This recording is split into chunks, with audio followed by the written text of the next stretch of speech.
Taste the Daily. தற்போது வந்துள்ள அண்மை செய்தி.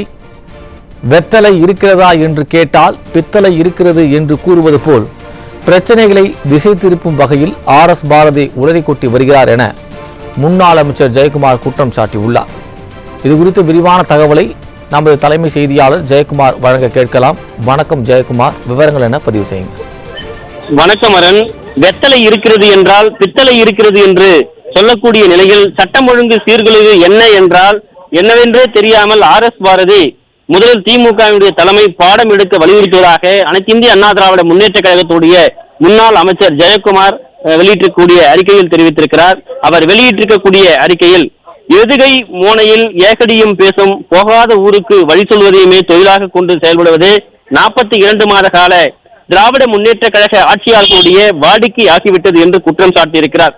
எங்கள் கழக பொதுச் செயலாளர் புரட்சித் தமிழர் எடப்பாடியார் அவர்கள் சட்டம் ஒழுங்கு சூழ்நிலையும் மற்றும் மற்ற துறைகளில் இருக்கக்கூடிய அவலங்களையும் ஆதாரத்தோடு அவ்வப்போடு எதிர்த்து வைக்கிறார்.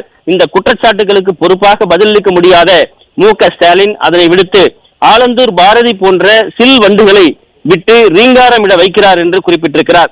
எந்த ஒரு குற்றச்சாட்டுக்கும் நேரடி பதில் சொல்லாமல் வெத்தலை இருக்கிறதா என்று கேட்டால் பித்தளை இருக்கிறது என்று கூறுவது போல் பிரச்சனைகளை திசை திருப்பும் வகையில் சம்பந்தம் இல்லாமல் உளறி கொட்டி வருகிறார் RS பாரதி என்று அதிமுக முன்னாள் அமைச்சர் ஜெயக்குமார் தெரிவித்திருக்கிறார்.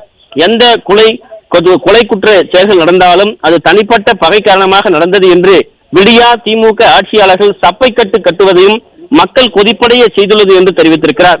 இதற்கு உதாரணம் திருநெல்வேலி மாவட்ட காங்கிரஸ் தலைவர் ஜெயக்குமார் மற்றும் பகுஜன் சமாஜ் கட்சியுடைய தமிழக தலைவர் ஆம்ஸ்டாங் ஆகியோருடைய படுகொலைகள் போன்ற பல நிகழ்வுகளை சொல்லலாம் என்று அவர் பட்டியலிட்டுள்ளார். அதிகரித்து வரக்கூடிய குற்ற செயல்களுக்கும் தமிழகத்தில் போதைப் பொருள் கடத்தல் மற்றும் விற்பனையே மூல காரணமாகும் என்று வாய்ச்சவடால் பாரதி இது சட்டம் ஒழுங்கு சீர்குலைவு என்பது தெரியாதா என்று அதிமுக முன்னாள் அமைச்சர் ஜெயக்குமார் கேள்வி எழுப்பியிருக்கிறார்.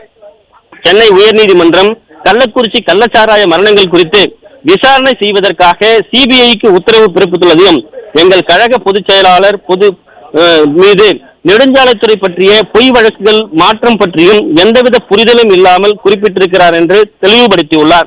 அட்டக்கத்தி RS பாரதி அவர்களே, நெடுஞ்சாலைத்துறையில் ஒப்பந்த புள்ளி குறித்து நீங்கள் தொடுத்த பொய் வழக்கில் CBI விசாரணை தேவை என்று நீங்களே கோராத நிலையில் வழக்கை விசாரித்த மாண்புமிகு சென்னை உயர்நீதிமன்ற நீதிபதி அவர்கள் CBI விசாரணைக்கு உத்தரவிட்டதை எதிர்த்துதான் உச்சநீதிமன்றத்தில் வழக்கு தொடரப்பட்டது.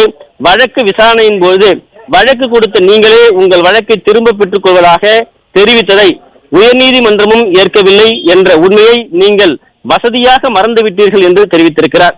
இந்த வழக்கில் உண்மை வென்றது. மேலும் உச்சநீதிமன்ற அறிவுறுத்தலின்படி சென்னை உயர்நீதிமன்றத்தில் வழக்கினை விசாரித்த மாண்புமிகு நீதிபதி அவர்கள் ஆட்சி மாற்றம் ஏற்படலாம், ஏற்கனவே புலன் விசாரணை செய்து சமர்ப்பிக்கப்பட்ட அறிக்கை மாற வேண்டிய அவசியம் என்ன இருக்கிறது என்று தெரிவித்ததையும் அவர் குறிப்பிட்டிருக்கிறார்.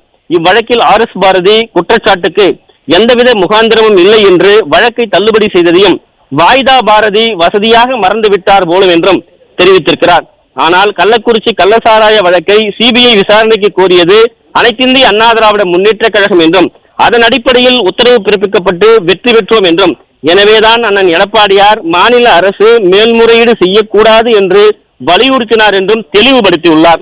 அண்ணன் எடப்பாடியார் ஆட்சியில் கோடநாடு கொலை சம்பவத்தில் சம்பந்தப்பட்ட குற்றவாளிகளை உடனடியாக கைது செய்யப்பட்டு நீதிமன்றத்தின் முன் நிறுத்தப்பட்டார்கள். இக்குற்றவாளிகள் பலர் கேரள மாநிலத்தைச் சேர்ந்தவர்கள் என்றும் முக்கிய குற்றவாளிகள் பலர் மீது கேரள மாநிலத்தில் இருக்கக்கூடிய குற்ற வழக்குகள் குறிப்பாக பதிவு செய்யப்பட்டதையும் தெளிவுபடுத்தியிருக்கிறார். குறிப்பாக அனைத்திந்திய அண்ணா திராவிட முன்னேற்ற கழகத்துடைய முன்னாள் அமைச்சராக இருக்கக்கூடிய ஜெயக்குமார் திமுக ஆட்சியில் எப்படியெல்லாம் சட்டம் ஒழுங்கு சந்தி சிரிக்கிறது, குறிப்பாக அந்த சட்டம் ஒழுங்கின் காரணமாக எப்படியெல்லாம் தமிழகத்தில் மக்கள் பல்வேறு அவலங்களை சந்தித்து வருகிறார்கள் உள்ளிட்ட பல்வேறு விஷயங்கள் குறித்து இந்த அறிக்கையில் தெளிவுபடுத்தியிருக்கிறார்.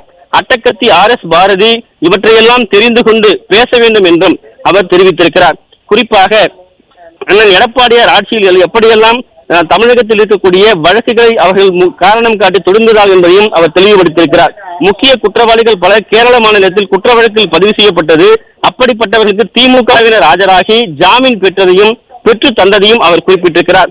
திரு மு.க. ஸ்டாலினுடைய விடியா திமுக ஆட்சி பொறுப்பேற்றதிலிருந்து தமிழகத்தில் அன்றாடம் நிகழும் கொள்ளை, பெண் குழந்தைகள் மற்றும் பெண்களுக்கு எதிராக தேடக்கூடிய பாலியல் வன்கொடுமைகள் போன்ற போதைப் பொருட்களால் ஏற்படக்கூடிய சீரழிவு, கட்ட பஞ்சாயத்து, காவல்துறையினுடைய உயிருக்கே பாதுகாப்பின்மை, அதே போன்று வியாபார ஸ்தலங்களில் புகுந்து தாக்குதல் என்று தமிழகம் முழுவதும் சட்டம் ஒழுங்கு சீர்குலைந்துள்ளதையும் எங்கள் கழக பொதுச் செயலாளர் அவர்கள் அறிக்கைகள் மற்றும் பேட்டிகள் வாயிலாக தெரிவித்து வருவதையும் வாய்தா வக்கீல் பாரதிக்கு நினைவுபடுத்த விரும்புகிறேன் என்று அதிமுக முன்னாள் அமைச்சர் ஜெயக்குமார் தெரிவித்திருக்கிறார்.